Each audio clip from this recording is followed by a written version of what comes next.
Ladies and gentlemen, Gungans and droids across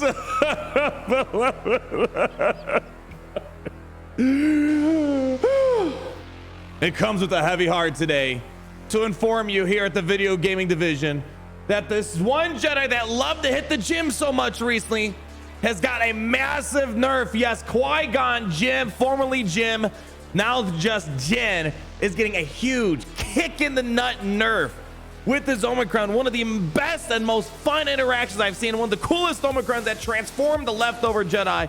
Getting a massive nerf, and the sad thing about it is it seems like there's no word if they're going to refund it to let people decide if the Qui-Gon Omicron is going to be meant for them. We have three things to talk about. We're going to talk about what did they do to Qui-Gon Omicron. We're going to show you some before gameplay. What I'm going to do, we're also going to talk about a Mara Jade nerf, not nearly to the extent of Qui-Gon as the math is going to show here in a moment. And lastly, very, very important, I don't care if you're wailing on Iden Versio tomorrow or you're free to play. This actually might apply more to the free to play than the whales, but I digress.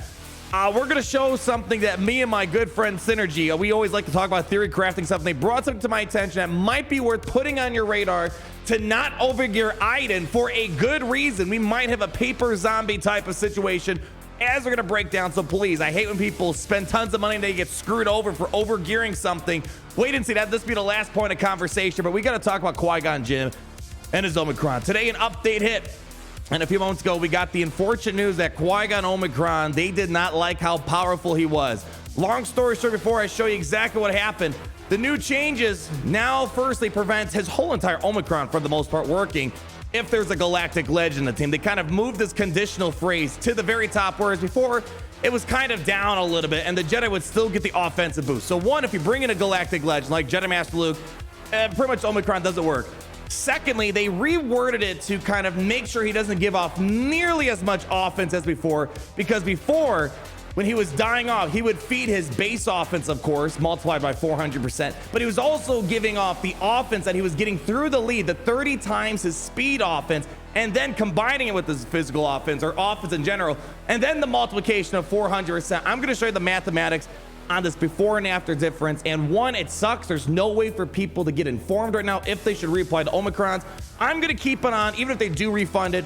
So next week in Grand Arena, I could show you the before and after difference, but I do think CG should at least give the Omicron back. I'm sure it's going to be good still. It's not nearly going to be as good as before, as we're going to showcase here, but I feel like people should have that agency to make that decision for them one more time. Let's go show you where this is all coming from. There is one good piece of news I do want to bring out. One, Iden Versio might be one of the best low gear characters we've had in Galaxy Heroes in ages. You actually, boy, they might nerf this, but there might actually be no incentive to gear up Iden Versio. But secondly, good news is Dash Rendar, very nice. He's being farmable on Cantina Battle 7E. Fantastic. Fan-frickin-tastic. Dash Rendar is fantastic. He's, of course, needed for Star Killer. We don't have to wait 3 months for him to become free to play farmable. It was only, what, a month and a half, 2 months? Cantina farmable, great. Also, Armor is a double drop character now. Not a necessary character in the game for anything, but if you do have Sith Eternal, highly recommend you get your Armor up and ready to make your Sith Eternal solos up against Rey a lot more consistent inside of the game. But let's go ahead now, talk about these two things. I think the easiest one to swallow is this right here. They weren't happy with how Mara Jade was working up against Jedi Knight Revan in general, but also the Master Luke counter. The updated Jedi Knight Revan's targeting to prioritize Mara Jade, the Emperor's Hand, with the special ability direct focus when Emperor Palpatine is their leader. Because right now, the Jedi Knight Revan's hard-coded. No matter what, if there's a Traya, he's going after Trey. That was something they hard-coded back in 2018 when Traya was the meta. And to this day, they haven't changed. It's the first time they're kind of altering it to make sure he pings down Mara Jade to try to increase her cooldowns so she can't get the tenacity down in time. She can't get the shock this time. I don't know if that's going to hurt the counter per se up against Master Luke Skywalker, because usually she might get ability blocked anyway, so it might not be the worst thing in the world, but getting mass swarmed by all the Jedi might kill her off, and secondly, might hurt the low star Mara Jades that we've been seeing pull the counters off up against Master Luke Skywalker. So that's thing number one. Free to play people, you know, you guys just can't have an easy time, can you? But this is the one you guys really need to know about, because this is right now the most popular Omicron so far in Galaxy of Heroes. So many people haven't geared up. Gary, can you actually pull up the data on how many people in the game actually geared them up for me? Please, thank you, Gary. You know, you're such a nice person, my friend. Let's go ahead, check out this Omicron report so you can just see how extensive this is right now. inside of Galaxy Heroes. Take a little peek here. Over 62,000 people have upgraded Omicrons, and even Zam West, which is a fantastic one, doesn't even come close to a third of that. And no other ones. I mean, heck, I don't even think all the Territor Battle and Territor ones can total up. Maybe Territor Wars can combine it, the Qui-Gon Jinn. But nonetheless, you can see how important Qui-Gon Jinn Omicron was, because one, it was a great tool for free-to-play people to try to kick the Galactic Legends in the nuts, or just in general, getting him out of a tough pickle. I'm going to show you some clips here in a moment. So this is pretty significant change, and the fact that they're just nerfing and not really doing anything. It's not the same Qui-Gon that people saw the gameplay of that were enticed to upgrade him. Here's the first time I used my Qui-Gon Omicron, and my mind was blown away. So this is just against the Beskar Mando. It was one of those situations where I was like, man, I don't know what's going to happen here. Watch this. In a few short moments, I literally one-shot the whole team when my Qui-Gon was killed off. Boom! Dang, man, look at that damage. That is almost 800,000 damage, it looks like, on Nest back there. 722,000 on Beskar Mando. Look at this. I think that was Zalbar. Was that Zalbar over there? That was Zalbar. He took 377,000, and IGA 11 got 452,000 damage dealt. Bananas numbers. This guy was so much fun. And I saw some pretty interesting combos as well that used Galactic Legends. This was an opponent of mine that placed Qui-Gon on defense with Master Luke and Wat Tambor, and look what happened. Here we go. Master Luke's gonna start, and my full entire Sith team pretty much got deleted. Granted, they were pretty trashy Sith characters, but nonetheless was able to one-shot them right at the get-go, where otherwise he would not have if Qui-Gon Jinn was not present on the team. Well, CG was not happy with these interactions, so they did two things as a kind of preface. One, you can no longer really use good Master Luke with Qui-Gon. You are not going to get the bonuses. And secondly, when Qui-Gon dies, he's not going to feed nearly as much offense. I don't think even half of what he could do before. Let's hop over to the game and show you how this works now. Agility training.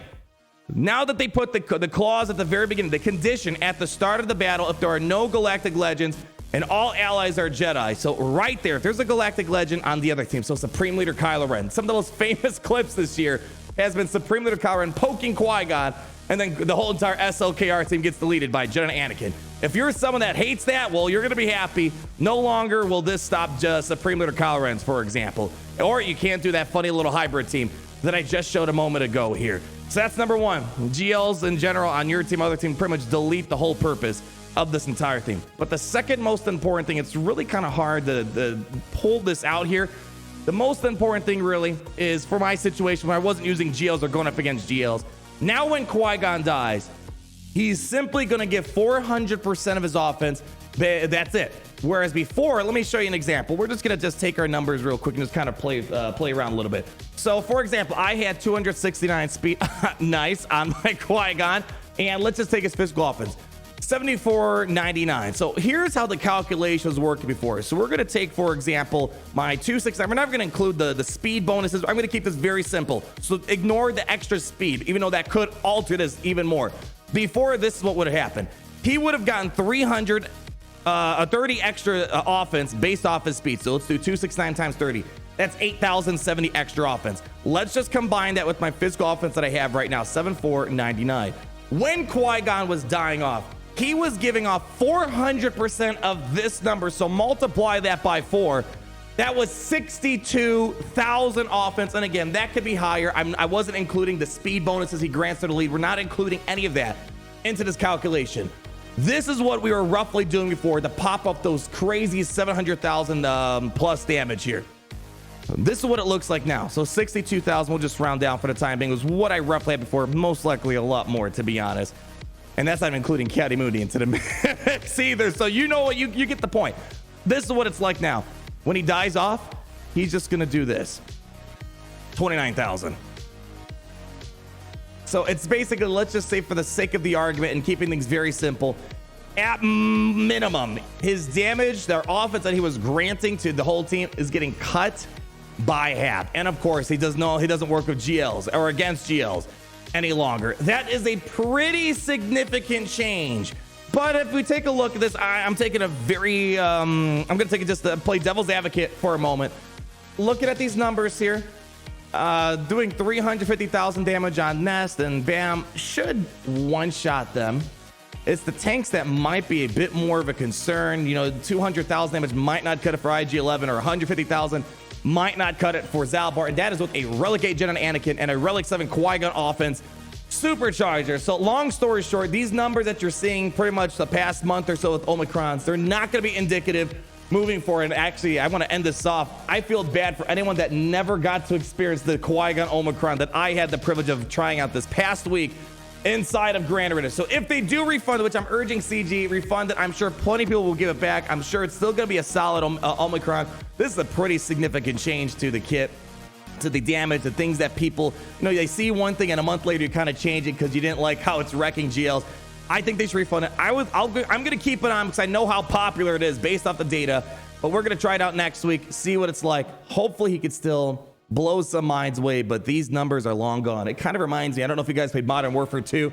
Man, I feel bad for anyone that never got to play with the Akimbo Model 1887s. Oh, those are great. Then they nerfed at the Kingdom Come, and it simply was not the same weapon inside of Modern Warfare 2 at that point. So that is very unfortunate what we're seeing here. This was one of the coolest things I thought for free-to-play people, or just in general, just a great tool to have, getting completely changed. So we talk about Mara Jade, talk about Qui-Gon. It sucks that there's no way to test them out until Grand Arena. In a high-stakes situation, you might lose trying to figure out how does Qui-Gon work again. Oh, it's going to be a nightmare. But last thing I want to talk about is in regards to Iden Versio. So as I kind of prefaced as well, my good friend Synergy, we love to talk back and forth about stupid theory crafting stuff. Some of the stuff I never talk about on the live day because it never really made sense, vice versa. This, I think, is worth bringing up. Now, if this does work as intended, like we're thinking, this might get patched, it might get fixed, because CG, as we know, they don't want to penalize people for over gearing a character.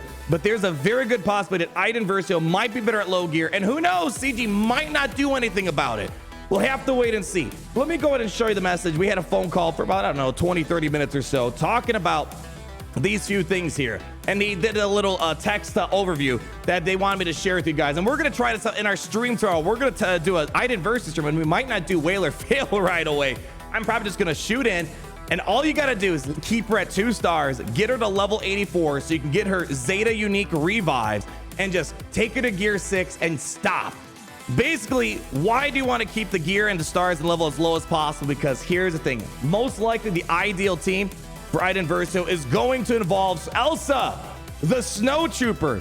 And when someone dies, enemy or foe, well, I should say enemy or ally, it's the right way of saying it, Snow Trooper is going to feed tons of turn meter. Well, if you have Iden Versio, who's constantly going to revive, because remember, with her unique ability that she has there, she is going to get tons and tons of revives.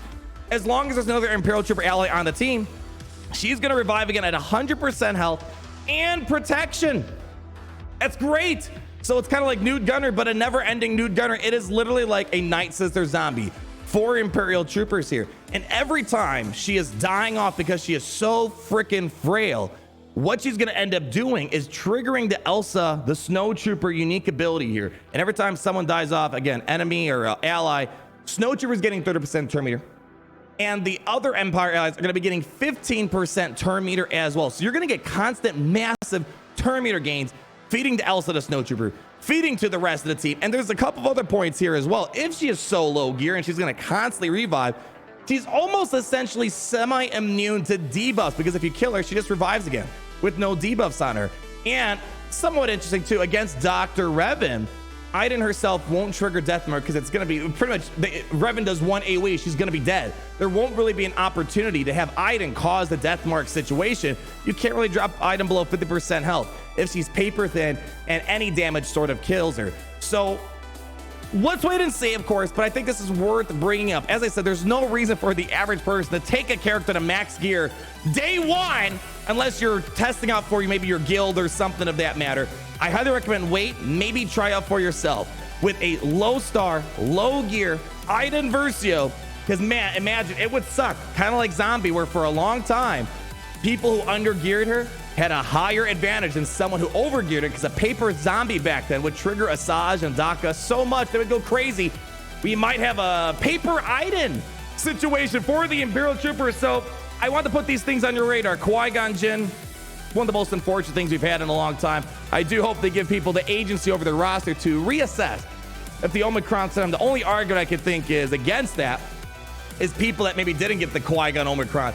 They don't feel like people should be rewarded for using it, and then they get the Omicron back. So I do see both sides of the spectrum, but at the end of the day, I don't care what CG does. If they're messing with your roster, they should give you the authority and the agency to make that decision to go back into it again. That's just me. I hate when people mess your rosters. They don't give anything back to. So that's my opinion. Leave a like, comment down below. Hope to see you tomorrow for the Iden Versio stream. And I hear we might actually have the Inferno Squad to help me. We might have special forces to help me stream tomorrow. So hope to see you guys there. But I also hope you guys are saying, dang, it's great to be in the Empire today.